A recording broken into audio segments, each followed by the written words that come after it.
Kagurabachi chapter 96 is better than sex, and yes, I am in a position where I can say that, obviously, being an expert in both. Yeah, we got Kagurabachi chapter 96, otherwise known as Azami Bachi. Yeah, it's crazy. It's actually insane. I'm gonna get into it, but before I do, make sure to like the video and subscribe, because this is going to be my new chapter review channel. Once I'm caught up with Dandadan, which will be probably by the end of today, I will be doing weekly chapter reviews for Dandadan, Kagurabachi, hopefully Chainsaw Man if I can catch up in time, maybe Ichi the Witch, loads of shonen stuff. It will be all on this channel from now on. So make sure to like and subscribe. And yes, I'm back in my lovely little...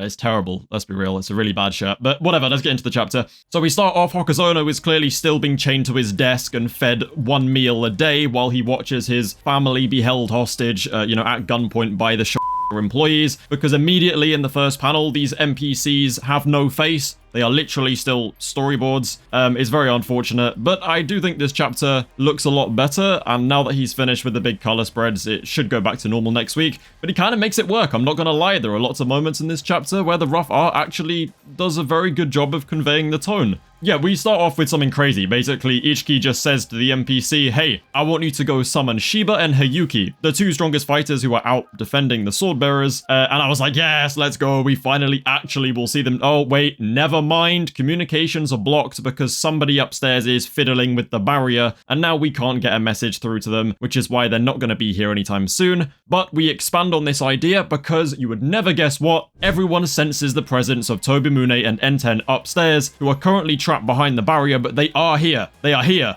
Which means we're in the endgame of this arc. Something crazy is about to go down, and I don't think anyone's ready for it. Okay, we know what it is. Samura's going to die, but beyond that, something else crazy will happen, surely, right? And Samura might live. Maybe. Yeah, they're upstairs. Someone's fiddling with the barrier. It's definitely Kudo. Just calling it now. I'll make a separate video explaining why, but it's Kudo. Kudo is Aizen. I'm telling you, Carson is not the only traitor. Invest in Kudo stocks. Kudo is the main villain. I'm telling you, bro. Anyway. Yeah, so basically we then finally cut back to Azami, where we see a semi-on-screen fight. Like, it's better than anything we've seen before. And remember, this is Yura with the power of Magatsumi, alright? So he's, like, definitely better with it than Kiora was, because he is just a objectively more skilled sorcerer and is more prepared.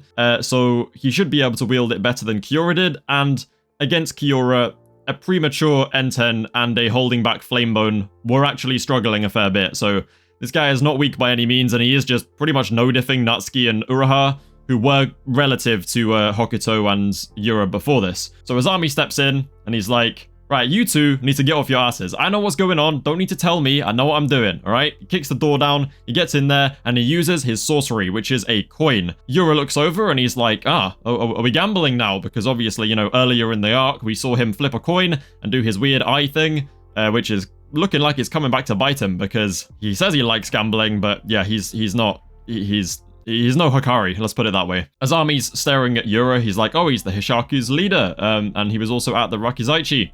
Cool, I don't care. Immediately standing on business. Natsuki goes overhead, Uraha moves in, Azami behind. Yura uses Centipede. Uraha now knows how Centipede works, so he I say he ducks. Natsuki and Uraha do kind of get smoked by the Centipede, but they did it deliberately so that Azami could get behind Yura, which is Centipede's weak spot. It basically does this whole 360 blast, but it's strongest in front of him, and there is a weak spot behind where it's, not as dangerous. So Azami just kind of tanks the minimal blast, and then, like with the other swords, there's a cooldown, so you can't use Centipede for like another 10-20 seconds maybe. Anyway, yeah, we then kind of cut back to Ichiki and the faceless NPCs talking about how, like, there must be some sus things going on with the barrier. It's Kudo.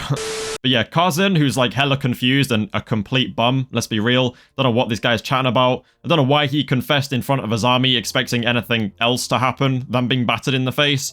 And considering he now understands how strong Azami is, it's very impressive that he can sit there and say, no one without an enchanted blade will be able to buy time against Magatsumi Yura. Because you would never guess what Azami manages to do this yeah, he buys time against Magatsumi Yura. Actually, he just full-on embarrasses Magatsumi Yura. I will be real, like, it's not even funny. It's just kind of embarrassing, bro.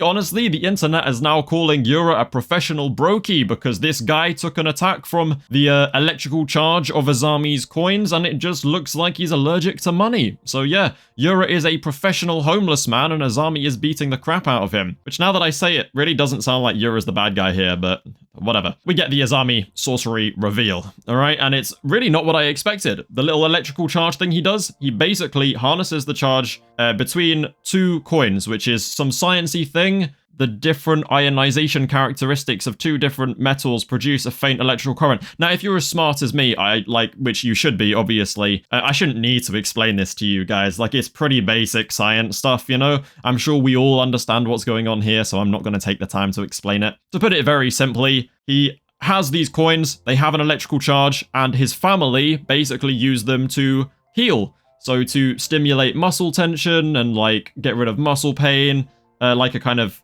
therapy in a way, and his father was even able to use it to cure serious illnesses, which I'm sure will not be important in the future. Wow, Azami can use his sorcery to cure very serious illnesses. That is totally not coming back around later, for sure. But yeah, he basically disappointed his parents by taking the sorcery and was like, nah, I'm going to use it for combat, and he adapted it into this combat method, which is basically he enhances his body to the max. He uses the electrical stimulation to make him go, he turns into Saitama, alright? And his real weapons are his fists. He just makes himself hella strong, and he punches things really damn hard. But he can also use the electrical charge like a taser. So, like when we see Yura being allergic to the coins, what's actually happening is the charge is making his muscles start tweaking, and he starts spasming out, and I don't know, he's just a bit of a bum, innit? But like, Azami is just hella impressive. I can't wait to see more of his backstory. His sorcery is really cool. I love that he's just a punch merchant, and that when all the odds were against him and Kazen outright said, no one can buy time here, he is just embarrassing Magatsumi Yura, which is like already putting him above mid-level N10 and Flamebone at the same time, which is kind of crazy, I'm not gonna lie. And it just makes me wonder how broken Shiba and Hiyuki are at full power, because this guy is not even the strongest Kamanabi fighter. That still goes to Hiyuki. So yeah, I don't know, this series is gonna get so crazy moving forward.